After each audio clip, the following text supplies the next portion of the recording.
నమస్కారం. సనాతన లైఫ్కి స్వాగతం. మనలో చాలామందికి ఒక వింత అనుభవం ఎదురయ్యే ఉంటుంది. మనం ఎంత పోషకాహారం తీసుకున్నా, ఖరీదైన విటమిన్ టాబ్లెట్లు వేసుకున్నా, వ్యాయామం చేసినా ఏదో తెలియని నీరసం మనల్ని వెంటాడుతూనే ఉంటుంది. ఎందుకు కొందరికి చిన్న వయసులోనే మోకాళ్ళ నొప్పులు వస్తాయి? ఎందుకు ఎంత ప్రయత్నించినా మలబద్ధకం తగ్గదు? ఎందుకు మన మనసు ఎప్పుడు ఒక చోట స్థిరంగా ఉండకుండా భయంగా ఉంటుంది? ఈ ప్రశ్నలన్నిటికీ సమాధానం మీ మెడికల్ రిపోర్ట్లో ఉండకపోవచ్చు, కానీ మన ప్రాచీన ఆయుర్వేద గ్రంథాల్లో స్పష్టంగా ఉంది. ఆ రహస్యమే భూమితత్వం.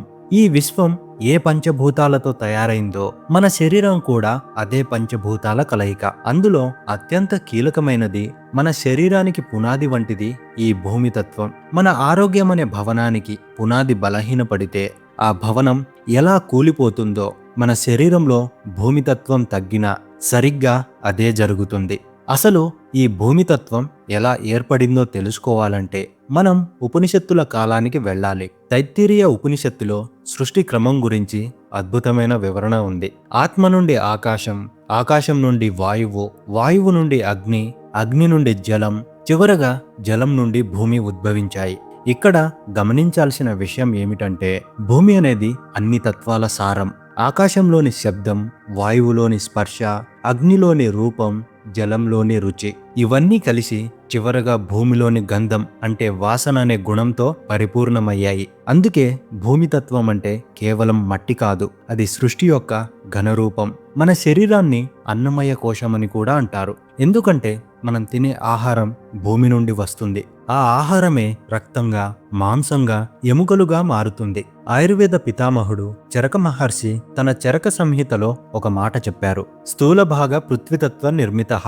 అంటే మన శరీరంలో కంటికి కనిపించే ప్రతి ఘనపదార్థం భూమితత్వమే. ఇప్పుడు ఇదే విషయాన్ని ఆధునిక సైన్స్ పరంగా చూద్దాం. మన శరీరం కేవలం నీరు, గాలితో నిర్మితం కాలేదు. మన ఎముకల్లో ఉండే కాల్షియం, రక్తంలోని ఐరన్, కణాలలోని మెగ్నీషియం, పొటాషియం వంటి మినరల్స్ అన్నీ ఎక్కడి నుండి వస్తాయి? ఖచ్చితంగా నేల నుండే కదా.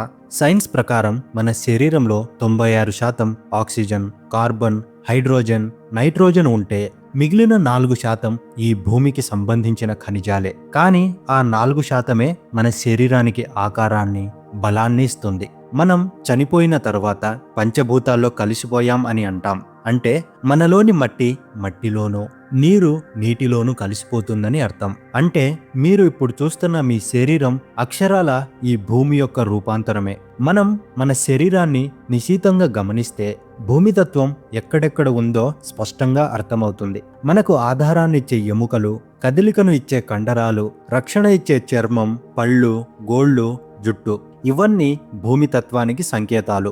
ఆయుర్వేదం ప్రకారం భూమితత్వం మన శరీరానికి ధారణా శక్తిని అంటే హోల్డింగ్ కెపాసిటీ ఇస్తుంది.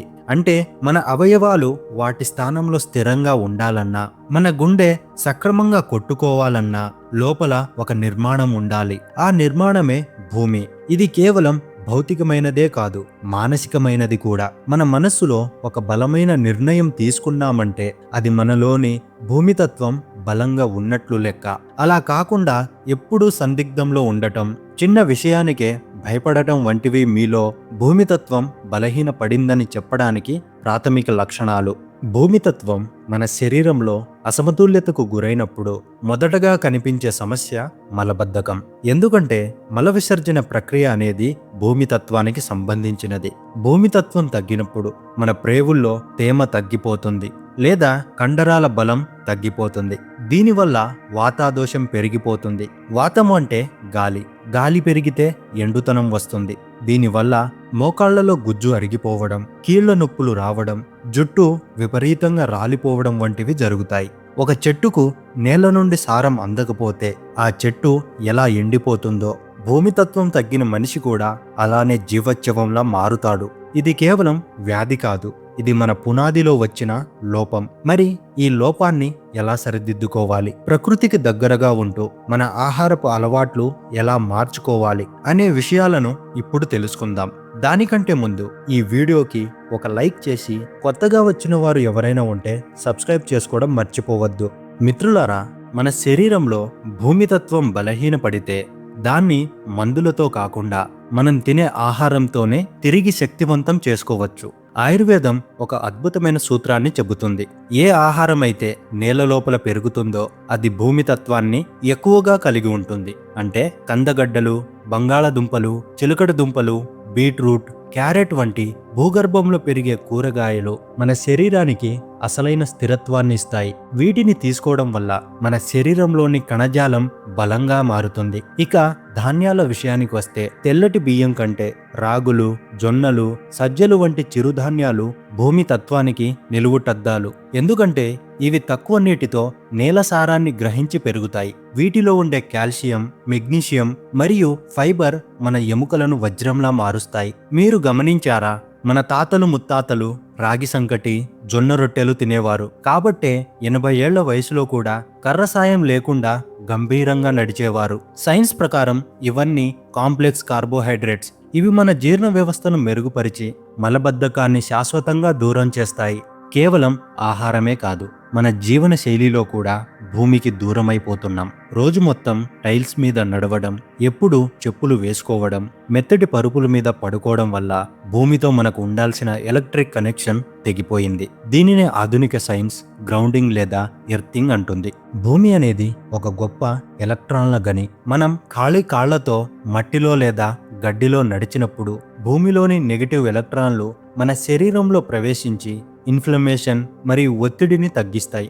అందుకే రోజుకు కనీసం 10 నిమిషాలైనా చెప్పులు లేకుండా నేల మీద నడవడానికి ప్రయత్నించండి. అలాగే కుదిరితే తోట పని చేయండి.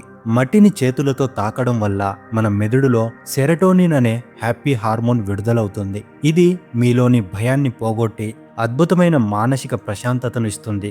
భూమి సహనం కలిగినది. మీరు మట్టితో ఎంతగా మమేకమైతే మీలో కూడా అంతటి సహనం, ఓర్పు పెరుగుతాయి.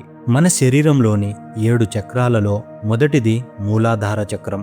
వెన్నెముక అడుగు భాగంలో ఉండే ఈ చక్రమే మన భూమి తత్వానికి కేంద్రం. ఈ చక్రం బలహీనపడితేనే మనిషి అభద్రతా భావం, రేపటి గురించి భయం కలుగుతాయి. ఈ చక్రాన్ని ఉత్తేజితం చేయడానికి మన పూర్వీకులు ఒక అద్భుతమైన మార్గాన్ని చెప్పారు. అదే లం అనే బీజమంత్రం. ప్రతిరోజు ఉదయం ప్రశాంతంగా కూర్చొని లం అనే శబ్దాన్ని ఉచ్చరిస్తూ ధ్యానం చేయడం వల్ల మీ శరీరంలోని భూమితత్వం సమతుల్యమవుతుంది.